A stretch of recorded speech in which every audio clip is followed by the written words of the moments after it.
Everyone wants to be seen as a genius, the mastermind, the force that built everything from scratch.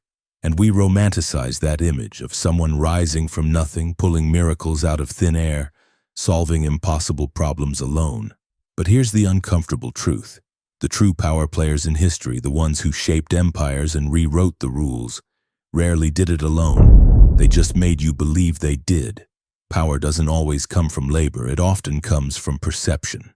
The perception that you were the source, even if others did the digging, thinking, and building. And that's where Law 7 steps in, not as a moral compass, but as a brutal strategy. Welcome to the 48 Laws of Power. This law doesn't care about fairness or recognition. It's about understanding how influence is cultivated. It's about how credit, not effort, shapes your position in the hierarchy. The greatest mistake in the game of power is to believe that being the hardest worker will make you the most powerful. It won't. If anything, it chains you to the grind while someone else claims the glory. The author introduces this law with a story so cunning it feels like fiction, but it isn't. It's the story of a man who rewrote scientific history, not by discovering something new, but by taking ownership of someone else's brilliance.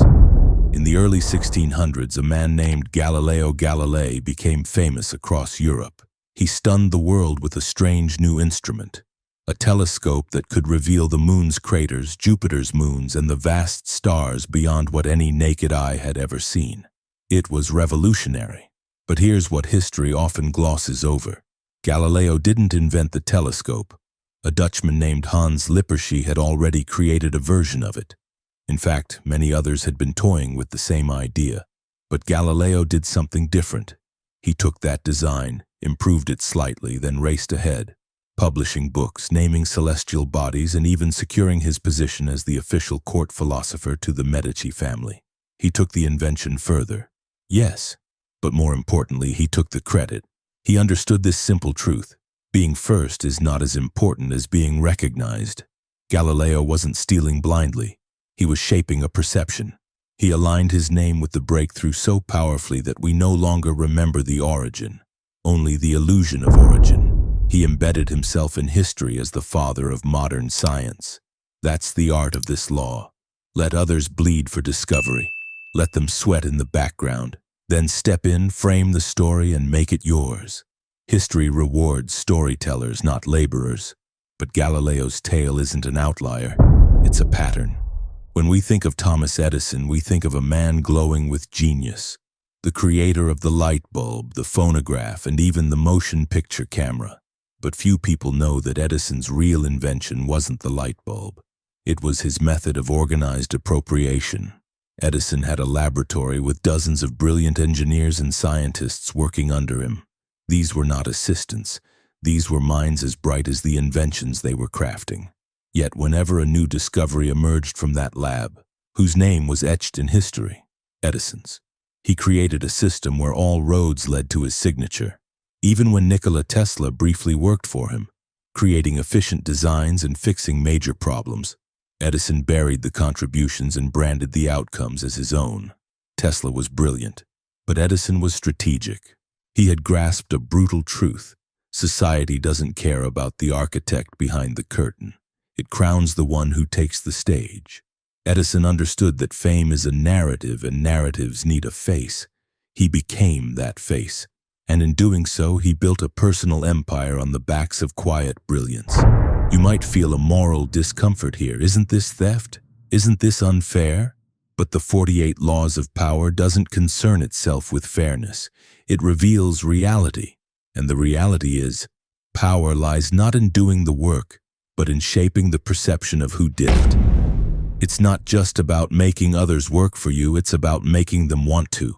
That's the real magic. History is full of kings and emperors who never lifted a sword, yet conquered vast empires through the minds and hands of others. The moment you become addicted to doing everything yourself, you limit your scale. You might be the most talented person in the room, but if you insist on controlling every brushstroke, the canvas will always remain small. Instead, become the orchestrator, the conductor of the symphony. Others might play the instruments, but the audience will always applaud you. Let their genius shine, but frame it within your vision. Give just enough freedom for others to feel important, but never so much that they forget who's really in charge. That's how you build empires, not with sweat, but with structure. Michelangelo may have painted the Sistine Chapel, but the Pope took the credit for commissioning the masterpiece. And who is remembered more by the Church today? You already know the answer. The harsh truth is this: in a world obsessed with results, credit often outweighs effort. You could be the silent builder of a kingdom, but if someone else stands at the top when the applause comes, history will remember them, not you. This law isn't about exploitation, it's about mastering visibility. You can admire the worker bees, but if you want power, you must become the queen. The trick is subtlety. Don't steal credit with arrogance. Instead, absorb it with elegance. Frame the narrative so people want to associate their work with your vision. Give praise publicly, but always direct the spotlight toward your leadership. In the end, power belongs to those who can shape perception. And if this sounds unfair, remember, the world isn't fair. It's strategic.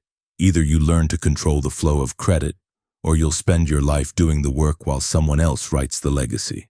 If you don't control attention, you become forgettable. Watch this next video. Control these 5 things before they control you, and unlock the tools to keep power in your hands. And if you missed any previous laws, explore the full 48 Laws of Power playlist now. Your mind deserves it.